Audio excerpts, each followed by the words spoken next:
একটা gas cylinder আপনারা 3 থেকে 6 মাস কীভাবে চালাবেন এই দুর্মূল্য বাজারে। ভিডিওটি না দেখলে আপনারা অনেকটাই মিস করবেন। এই ভিডিওটি শুধু আপনাদের জন্য, আরও গুরুত্বপূর্ণ টিপস আছে। আশা রাখছি আপনাদের এই ভিডিওটি খুব ভালো লাগবে। মালবিকা কিচেন উইথ ভিলেজ ফুডে আপনাদের সবাইকে স্বাগত জানাই। দেখুন, এখন গ্যাস সিলিন্ডার প্রত্যেকটা জায়গায় কিন্তু খুবই দুর্মূল্য বাজার। টাকা দিয়েও কিন্তু আমরা গ্যাস সিলিন্ডার পাচ্ছি না, প্রত্যেকটা জায়গায় এই সমস্যাটা হচ্ছে।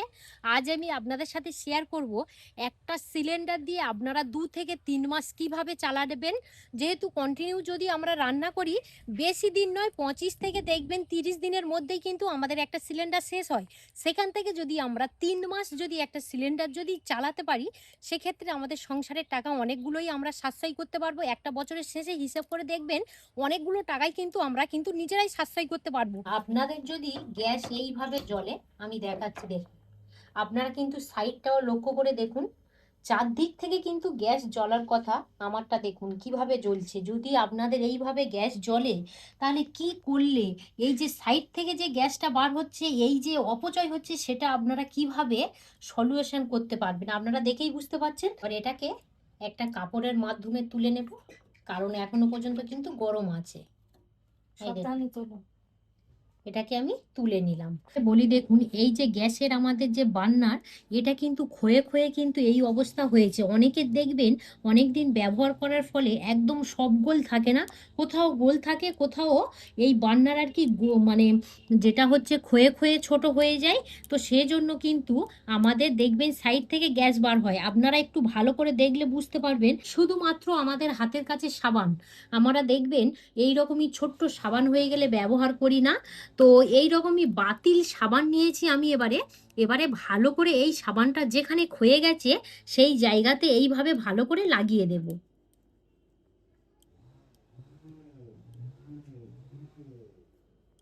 জাস্ট এইভাবে আমি লাগিয়ে দিলাম, দেখুন। ঠিক বিটের চার ধারে কিন্তু এইরকমই দিয়ে দিতে হবে। আমি দিয়ে দিয়েছি। এবারে এটাকে আমি যেমনভাবে ছিল সেরকমভাবে সিল করে দিয়ে দেব। জাস্ট দেখুন, এইভাবেই দিয়ে দিলাম। এবার আমি কিন্তু এটা আগুন জ্বালিয়ে দেখাবো। দেখুন বন্ধুরা, আপনারা ইনস্ট্যান্ট দেখুন, আপনারা নিশ্চয়ই দেখে বুঝতে পারছেন। এটা কিন্তু অনলি যেমনই ভাবে আমাদের গ্যাস জ্বলে তেমনই ভাবেই জ্বলছে। আর এই যে সাইড থেকে যে জ্বলছিল, এক্সট্রা যেটা জ্বলছিল, সেটা কিন্তু আর একদম পুরো জ্বলছে না। দিদি বলো, তুমি তো নিজেই দেখলে সাইড থেকে কতটা জ্বলছে। তো এইভাবে যদি আপনাদের গ্যাস জ্বলে, অবশ্যই কিন্তু এটাকে সারিয়ে নেবেন, নিজেরাই সারিয়ে নিতে পারবেন।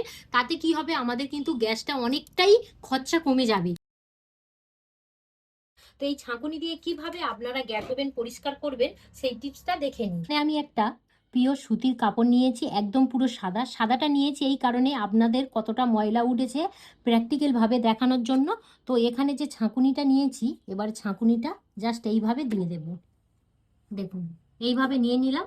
চলে আসুন এবারে গ্যাস ওভেনের কাছে। দেখুন, প্রথমত এই বার্নারটা খুলে নেব।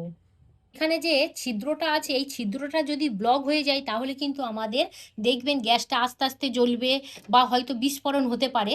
তো কিভাবে আপনারা পরিষ্কার করবেন দেখুন। এই যে আমি ছাঁকুনিটা নিয়েছি, তো ছাঁকুনিটা দিয়ে জাস্ট আমি এইভাবে পরিষ্কার করে নেব। আমি দেখাচ্ছি, দেখুন কিভাবে পরিষ্কার করছি, আপনারা দেখুন। তারপরে দেখাবো কতটা নোংরা উঠেছে।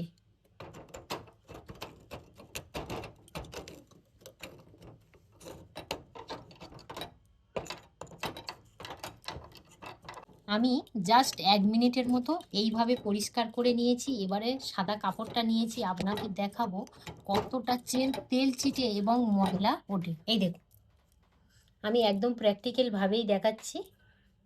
এই দেখুন কাপড়ের অবস্থাটা দেখুন। আমাদের কিন্তু এই যে তেল চিটে বা ময়লার জন্য কিন্তু আমাদের ক্ষতি হতে পারে, বিস্ফোরণ হতে পারে, আমাদের নিজেরই ক্ষতি হতে পারে। যদি আমরা এইভাবে আর কি পরিষ্কার করে নিই, তাহলে কিন্তু ছিদ্রটা একদম পরিষ্কার হবে। আপনারাও সেম এই পদ্ধতিতে করে নেবেন। কতটা তেল চিটে এবং ময়লা বার হয়েছে দেখুন। তো আপনারা কিভাবে হঠাৎ করে যদি রান্না করতে করতে আর কি সিলিন্ডারটা শেষ হয়ে যায়, বাড়িতে ভরা সিলিন্ডার আছে, কিভাবে লাগাবেন। তো অনেক বন্ধুরাই কিন্তু এখনো পর্যন্ত সিলিন্ডার লাগাতে পারেন না। তো কি করবেন দেখুন, আপনারা এটা অন্তত সবাই জানেন যে এটা হচ্ছে অন আর এটা হচ্ছে অফ, এটা আপনারা সবাই জানেন। তো এই অফ অবস্থায় দেখবেন এই যে আর কি এখানে একটা স্প্রিংয়ের মতো কাজ করে। এই দেখুন, এটাকে চাপলে উপরে উঠবে, আবার ছেড়ে দিলে নিচে যাবে। আপনারা দেখেই বুঝতে পারছেন। এই দেখুন। তো কি করবেন, এটাকে একদম পুরো কিন্তু অফ অবস্থায় করে রাখতে হবে। এটা অফ আছে, এটাকে হাত দিয়ে জাস্ট একটু উপরের দিকে তুলে দেবেন। দিয়ে এবারে কি করবেন দেখুন, এটাকে আমি জাস্ট উপরের দিকে তুলে দিলাম। দিয়ে এবারে সিলিন্ডারের মুখের সাথে এইভাবে দিয়ে তারপরে কিন্তু যেটাকে আমি উপরে তুলে রেখেছি, এবার সেই হাতটাকে আমি ফেলে দেব। দিয়ে হাতটাকে এইভাবে ঘুরিয়ে দিয়ে দেব। এই দেখুন কত সুন্দরভাবে লক হয়ে গেল। এবার আমি গ্যাসটা জ্বালিয়ে দেখাবো যে কত সুন্দর গ্যাসটা জ্বলছে। তো এই দেখুন, এই দেখুন কত সুন্দরভাবে গ্যাস জ্বলছে দেখুন। এখানে আমি মুসুর ডাল নিয়েছি আর চাল নিয়েছি। তো দেখুন, আমরা কিন্তু প্রত্যেক দিন ভাত রান্না করে খাই। তো এই চালটাকে আমি প্রথমত জল দিয়ে ভিজিয়ে রেখে দেব। সেম একইভাবে ডালটাকেও জল দিয়ে ভিজিয়ে রেখে দেব। এবার আমি বলে রাখি এই ডাল চাল ভিজিয়ে রাখার মানে কি বা কতক্ষণ আগে ভিজিয়ে রাখতে হবে। তো দেখুন, এইভাবে আমি চাল আর ডালটাকে ভিজিয়ে রেখে দিলাম। তো চালের মধ্যে আর একটু আমার জল লাগবে, তো আর একটু আমি চালের মধ্যে জল দিয়ে দিলাম। দেখুন, এবার আমি বলে রাখি এই যে ভিজিয়ে রেখে দিলাম, যদি আমরা রান্না 9টায় করি, যদি 8টার সময় আমরা চাল আর ডালটাকে ভিজিয়ে রেখে দিই আধ ঘন্টা থেকে 1 ঘন্টা, ওর আবার বেশি করার দরকার নেই। তুমি যা টিপসগুলো দেখাচ্ছ কিন্তু খুব ভালো। এই যে এখন যা গ্যাসে পাওয়া যাচ্ছে না, একদম তো পাওয়া যাচ্ছে না, টাকা দিলেও টাকা সিলিন্ডার দিলেও পাওয়া যাচ্ছে না। কিন্তু তুমি যে এই ডাল ভিজিয়ে রেখেছো, চাল ভিজিয়ে রেখেছো, কিন্তু মানে আমাদের একদম গ্যাস গ্যাস খরচাটা ফুটবে না, অনেকটাই কমে যাবে। অনেকটাই কমে যাবে। যেখানে আমাদের আধ ঘন্টা সময় লাগতো সেখানে 10 মিনিট সময় লাগছে। তাহলে ওই যে 20 মিনিটটা যে আমাদের সাশ্রয় হচ্ছে, মানে ওই যে 20 মিনিটটা আমরা যে বাঁচাতে পারছি, একদিনে যদি 20 মিনিট বাঁচাই তাহলে আমাদের 30 দিন এইভাবে যোগ করলে কিন্তু আরও আমাদের 2 মাস কিন্তু গ্যাসটা আমরা চালাতে পারবো। পরের টিপস হলো এই সিজনের জিনিস জিত্ত ফুল। গ্যাস পাওয়া যাচ্ছে না বলে কি জিত্ত ফুল কি ভেজে খাবো না? সিজনের জিনিস তো সবাই তো খেতে ভালো লাগে। তো এখানেও আমি একটা ছোট্ট টিপস দেখিয়ে দেব যে এই জিত্ত ফুলটা আপনারা 2 থেকে 3 মিনিটের মধ্যে কিভাবে সিদ্ধ হবে এবং পারফেক্টভাবে রান্না করে নিতে পারবেন, সেই টিপসটাই দেখাবো। তো প্রথমত জিত্ত ফুলগুলো একটা জায়গায় ঢেলে নেব। এই দেখুন, ফার্স্ট ফার্স্ট মানে আমাদের গাছেরই এই জিত্ত ফুল হয়েছে। কত সুন্দর হয়েছে দেখো। আর রংটা আপনারা তো দেখেই বুঝতে পারছেন, কোনো বাছাবাছি করার দরকার নেই, একদম পুরো কত সুন্দর তাজালো আপনারা তো দেখেই বুঝতে পারছেন। জাস্ট এইভাবেই কেটে নিলেই রেডি হয়ে যাবে। আর এখানে কোনো নোংরা বা এটা ওটা কিছুই লেগে নেই, একদম টাটকা গাছে থেকে পেরে নিয়েছি। তো এই দেখুন, জাস্ট এইভাবে বোঁটাটা ছাড়িয়ে নিলেই রেডি হয়ে যাবে। আর পাতাগুলো দেখুন, এই দেখুন কচি পাতা। একদম পুরো কচি পাতা। পাত্রের মধ্যে জল নিয়ে নিয়েছি। তো এই জলের মধ্যে আমি জাস্ট হাফ চামচ লবণ দিয়ে দেবো। তো হাফ চামচ এই জলের মধ্যে লবণটা দিয়ে দিলাম। তো লবণ দেওয়া জলের মধ্যে এই জিত্ত ফুলগুলো দিয়ে দেবো। আমি এখানে যে জিত্ত ফুল নিয়েছি এইভাবেই রেডি করে নেব। আর কত সুন্দর লাগছে আপনারা তো দেখেই বুঝতে পাচ্ছেন। তো এই ফুলগুলো কেমন লাগছে, আমাদের গাছেরই ফুল, অবশ্যই কিন্তু কমেন্ট করে জানাবেন যে এই জিত্ত ফুল কেমন লাগছে। জাস্ট আমি এইভাবে লবণ দেওয়া জলের মধ্যে 5 থেকে 10 মিনিট এইভাবে ভিজিয়ে রেখে দেব। ভিতর থেকে এতটাই নরম এবং সফট হবে। আপনারা গরম করার মধ্যে অল্প করে তেল দিয়ে এই ফুলটা দিয়ে দেখবেন, যেখানে আমাদের 7 থেকে 8 মিনিট সময় লাগতো তার হাফ টাইমে আপনারা কিন্তু এই জিনিসটা রান্না করে নিতে পারবেন। আপনারা বাড়িতে যখনই ডাল সিদ্ধ করবেন, যখনই দেখবেন ডালটা এরকমভাবে ফুটে যাবে, সেই সঙ্গে সঙ্গে কিন্তু এরকমভাবে একটা ঢাকনা নেবেন। তো এবারে আমি এই ডালের মধ্যে এরকমভাবে একটা ঢাকনা দিয়ে দেব। আর গ্যাস সিলিন্ডারটা একদম পুরো কমিয়ে দেবো, আঁচটা একদম পুরো কমিয়ে দেব। এটা কিন্তু জালটা একদম পুরো কমিয়ে দিয়েছি। জাল যদি আমরা হু হু করে জাল দিই আর মুখে যদি কিছু চাপা না দিই, তাহলে সেক্ষেত্রে আমাদের গ্যাসটা কিন্তু অপচয় হবে। এখানে 2 মিনিট লো টু মিডিয়াম আছে জাল করে নিয়েছি। এবারে দেখাবো ডালটা 2 মিনিটের মধ্যে কত সুন্দর সিদ্ধ হয়ে গেছে। দেখুন, এই দেখুন, মাত্র 2 মিনিট। জালটা একদম পুরো কমিয়ে দিয়েছি। আর মুখে অবশ্যই কিন্তু একটা ঢাকনা দিয়ে চাপা দিতে হবে। মাঝে সাঝে তো একটু উল্টে পাল্টে দেবেন। তো তারপরে কিন্তু জাস্ট এইভাবে চাপা দিয়ে একদম পুরো সিল করে দেবেন। তাতে কি হবে, আমাদের যে কোনো রান্না খুব তাড়াতাড়ি হবে। বেশিক্ষণ লাগলো না, তো ডাল সিদ্ধই তোমার হয়ে সাথে গেল। কথা বলতে বলতে কথা জাস্ট বলতে 2 বলতেই মিনিটের মধ্যেই ডাল একদম। সিদ্ধ হয়ে গেল। শেষ টিপস, এই আলু দিয়ে আপনারা কিভাবে গ্যাস সিলিন্ডার একদম পুরো কামাল মানে চমকে যাওয়ার মতো কিছু দুটো টিপস দেখাবো। এখানে আমি আলুটাকে দুটো ভাগে ভাগ করে নেব। এই দেখুন, আলুটাকে আমি দুটো ভাগে ভাগ করে নিলাম। জাস্ট এইভাবে আলুটাকে একটু ছিদ্র করে নেব। এই দেখুন,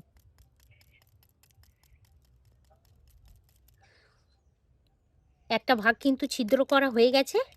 আবারও আমি আরেকটা ভাগ নিয়েছি, এইভাবে ছিদ্র করে নেব। আলু এইভাবে ছিদ্র করে নিয়েছি। এবারে একটা আলুর ভাগের মধ্যে আমি এখানে সরিষার তেল নিয়েছি। সরিষার তেল জাস্ট আমি এইভাবে দিয়ে দেব। জাস্ট একটা আলু যে আমি টুকরো করে নিয়েছি সেখানে দিয়ে দেব। এটাকে এবার আমি একটা সাইডে রেখে দেব। আর এখানে যে আমি আরেক টুকরো করে নিয়েছি, এখানে কি কি দেবো দেখুন। এখানে নিয়েছি বেকিং সোডা। বেকিং সোডা আপনারা সবাই জানেন, যেহেতু আমরা রান্নায় ব্যবহার করে থাকি। তো বেকিং সোডা দিয়ে দেব। আর তার সাথে দিয়ে দেব লবণ। দেখুন, এই দুটো জিনিসই দিলাম, বেকিং সোডা আর লবণ। এবার এটাকে এইভাবে ভালো করে রেডি করে নিলাম। কি করব এবারে চলুন। তাড়াতাড়ি রান্নার জন্য কি করতে হবে, আমাদের প্রেসার কুকার ব্যবহার করতে হবে। এই প্রেসার কুকারের মধ্যে ভাত, ডাল, যে কোনো জিনিস সিদ্ধ করা, ঘুগনির মটর বলুন, কাবলি ছোলার মটর বলুন, গ্যাসে যদি আমরা বসাই আর কি, সেক্ষেত্রে কিন্তু আমাদের প্রচণ্ড পরিমাণে গ্যাস পুড়বে, সমস্যা মানে সময়টাও বাড়বে। তো এই জন্যই আর কি বলা, প্রেসার কুকার আপনারা ব্যবহার করবেন। আমি মুখে বলার থেকে প্র্যাকটিক্যাল ভাবে কাজে দেখিয়ে দিচ্ছি, তাতে কিন্তু আপনাদের অনেক সুবিধা হবে। দেখুন, এই যে আমাদের সিলিন্ডারের যে আর কি চারিদিক যে গোল যে রাউন্ডটা, তো এই জায়গাতে এই যে আলু আর সরিষার তেল মাখিয়ে দিয়েছি, জাস্ট এইভাবে দিয়ে দেব।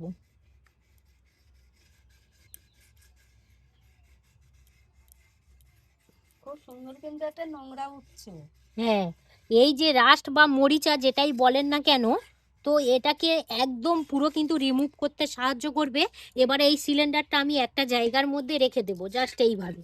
এইভাবে রেখে দিলে আপনারা বহু বছর ধরে যদি রাখেন, তাহলে কিন্তু সিলিন্ডারের দাগটা কিন্তু আমাদের মেজে বলুন বা পাথরের মধ্যে কিন্তু একটুও বলে কোনো স্পট পড়বে না। যাই দেখবেন অনেক দিন গ্যাস সিলিন্ডার রেখে দিলে কেমনভাবে একটা রেখা বা লোহার রাশ বা মরিচা পড়েছে দেখুন।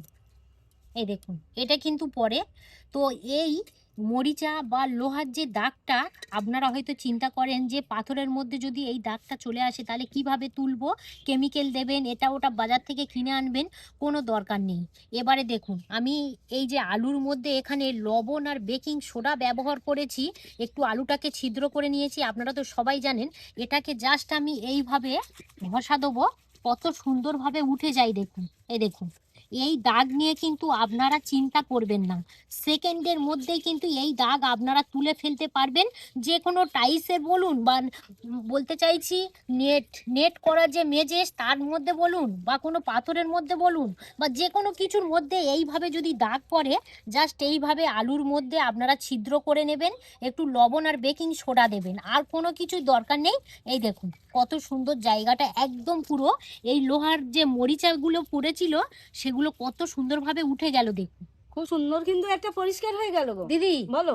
আমরা কিন্তু এই পাথরের উপর দিয়ে এই দাগটা তুলতে গিয়ে হয়তো চিন্তায় পড়ে যাই যে কি ব্যবহার করব। চিন্তা করবেন না, জাস্ট হাতের কাছে থাকা জিনিস দিয়ে আপনারা কিন্তু এই দাগটাকে সেকেন্ডের মধ্যেই তুলে নিতে পারবেন। কোনো রকম গাছ জোরে যে দলাদলি ঘষাঘষি করতে হবে তা কিন্তু নয়। তো আমি যে কটা টিপস আপনাদের দেখালাম দিদি, বলো, তাহলে তোমার কেমন লাগলো বলো এই টিপসগুলো? খুব ভালো লেগেছে কিন্তু সব কটা, সবকটা খুব ভালো লেগেছে। খুব ভালো লেগেছে। তো এবার আমি বলে রাখি, এখন কিন্তু গ্যাসের দাম প্রচণ্ড পরিমাণে বেড়ে গেছে, আর সিলিন্ডারও পাওয়া যাচ্ছে না। টাকা দিয়েও কিন্তু আমরা সিলিন্ডার পাচ্ছি না।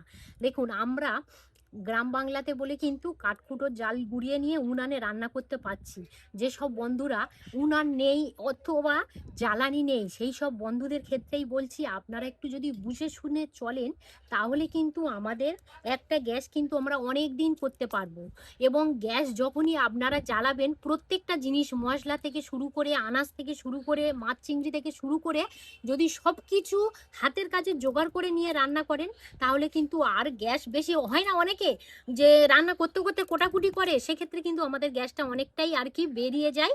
তো আর বেশি কথা বলবো না, অনেকটাই কথা বলে ফেলেছি। যদি আপনারা ইউটিউব থেকে দেখে থাকেন বেশি বেশি করে লাইক শেয়ার করবেন। আর মালবিকা রান্নাঘর ফেসবুক পেজ থেকে দেখে থাকলে পেজটা ফলো করে সাথে থাকবেন। আপনারা সবাই ভালো থাকবেন, সুস্থ থাকবেন, সাবধানে থাকবেন। আরও একটি নতুন পর্ব নিয়ে খুব তাড়াতাড়ি আবার আপনাদের সঙ্গে দেখা হচ্ছে। ততক্ষণে আপনারা আপনাদের খেয়াল রাখবেন। ধন্যবাদ জানাই।